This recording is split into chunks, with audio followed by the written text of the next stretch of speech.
Dan RadioStyle, hope everybody out there's having themselves a good day. How to keep moving along once your manifestations happen. Once you've got your specific person, how do you keep things going? If you're in a relationship right now, how do you use law of attraction to help kind of keep you going in the direction you'd like to go? It's a great question. Someone hit me up in the comments, and I apologize. Don't remember the name off the top of my head, and I kind of usually don't give names just because I don't know if they want to or don't want to. I don't know if it's all right. So whatever the case is, it was a great question, and I thought that was worth a good little piece of discussion. So one of the most important things, there's really three key factors in this particular video. One of the first ones, your frequency is important. What that really means, I know I love talking about energy because to me it's all energetics. All this law of attraction stuff, energy is a huge component of it. We use mind games, if you will, little Jedi mind tricks to get our energy into certain places. We use thought transmissions to intentionally direct our energy. But it's really all energetics. It's all about what we're vibrating at, our energy. It's what it's about. So you're interacting with another person. They've got their own energy. You've got your own energy. Making sure your guys' frequencies stay somewhat harmonious is extremely important. That's one of the main reasons why when you first meet somebody and you got that honeymoon phase going on, that chemistry's happening, fireworks are shooting off everywhere you go. What that is that's your energy is so in sync. It's what physics calls resonating. It's a resonance. So what happens in a wave is when you get it just right, it creates these beautiful, like they're called sine waves, right? You get a beautiful wave. You can do it with a shoestring and you can shake it like this and eventually you'll get a really cool little like arch. And then if you shake it a little faster, you'll get a double arch. That's resonance. That's when it's perfectly frequencies. When you're driving sometimes, and maybe you'll be hitting a bump and it starts doing that da-da, da-da, da-da, da-da, da-da, and it starts shaking your car, right? Your car is hitting resonance. The way to get out of that is to either slow down or speed up. But either way, when you change your velocity, you'll actually change that frequency, and now you're not resonating the same way. The same in relationships. So when everything's groovy and hunky-dory right off the bat, we're in harmony with each other. We're resonating with each other. Sometimes we do things that kind of mess that energy up. Maybe we get angry, maybe we start focusing on other things, whatever the case is. When you get that out of sync, it starts to feel different for both of you. So one of the key things is to try to keep your energy in sync, trying to keep your goals motivated in the same direction, trying to keep the lines of communication going, making sure you understand where each other is. If your partner is a certain way, then maybe they like to talk, maybe they are really into listening, then try to be more of that. Try to be a little more of a talker, a little more a listener.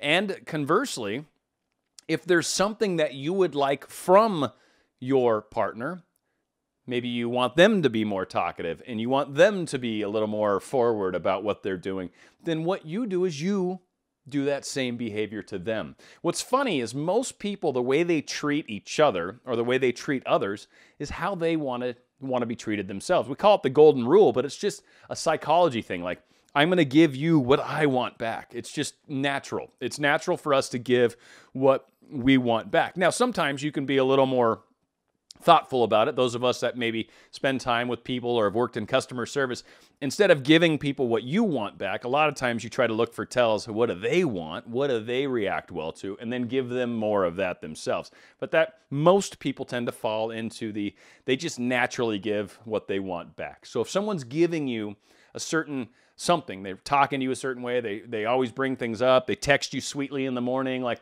whatever the thing is, try to give that to them as well. Maybe you can be the one that texts them first, I love you in the morning, right? Those kinds of things. So very, very helpful to keep our energies, our frequencies, if you will, in line.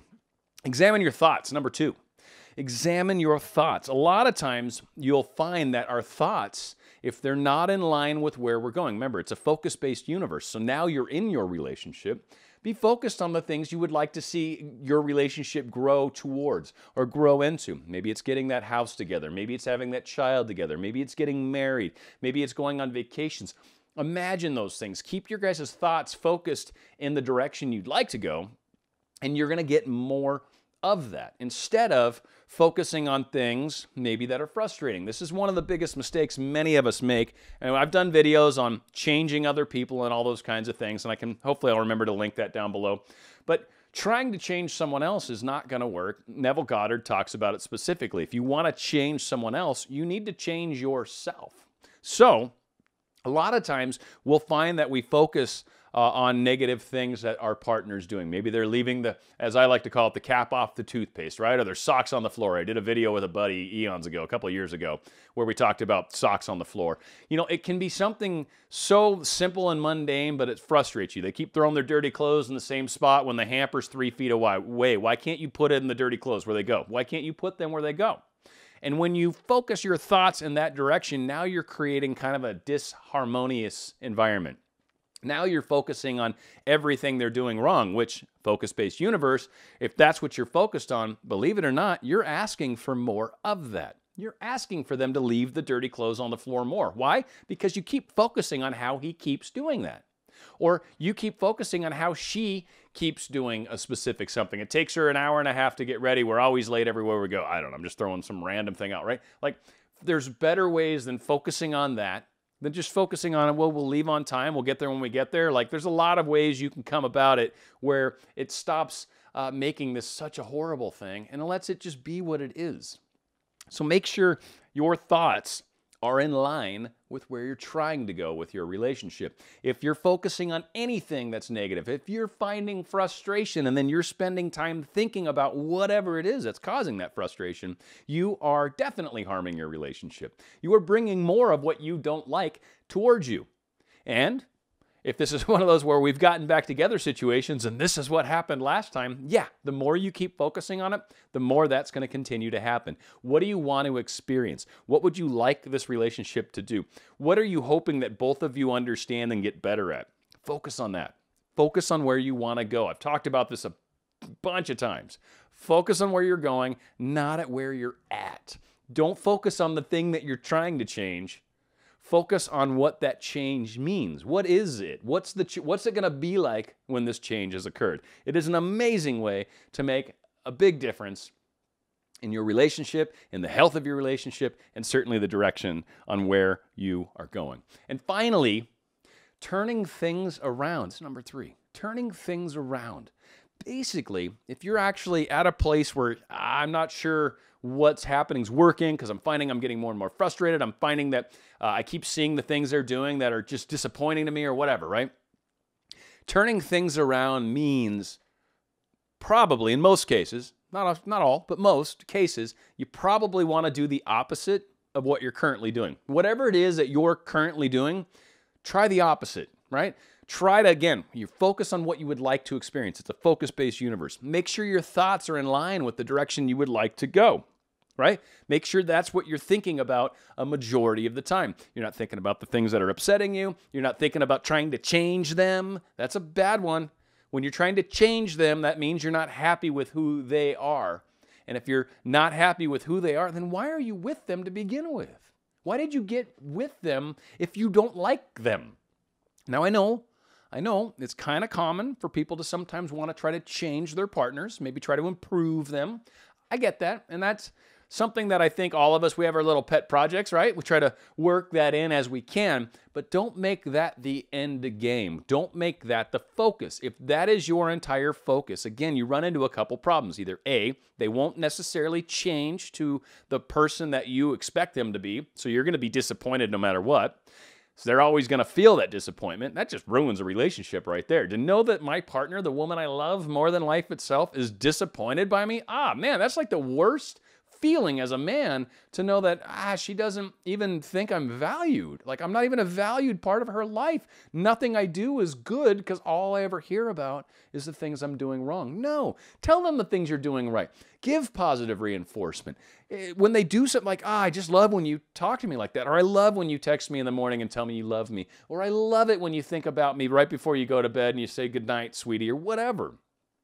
Give positive reinforcement for the things you like. Stop focusing on the things you don't like. Give positive reinforcement. Even if they're doing 10 things wrong, but they did one thing right, focus on that one thing. Get more of that one thing. Get more of that one thing. And maybe I call it the sandwich effect, and I don't know, this is kind of slightly off topic, but I call it the sandwich effect. And this has worked very well, and I use it in coaching, I've used it in management, I've used it in all sorts of things. Whenever you've got a scenario where someone needs a little bit of coaching, they need a little help maybe, and I'm trying to figure out a great way to say it so they get it, and they don't feel like I'm picking on them, right? And it'll actually maybe be helpful. What I do is I call it the sandwich effect. The bread is 2 complements and whatever the hell's in between the bread. The meat, the peanut butter jelly, whatever you put on your sandwich, you know, peanut butter and banana. If you're Elvis, thank you very much.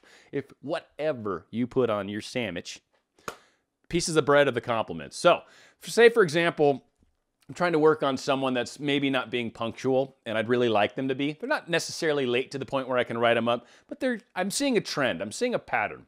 So I might start it off and say something like, hey, you know what? I've noticed you are amazing the way you deal with customers when you come to work, just like the way you kind of get everything situated and set up and you're just kind of ready to go.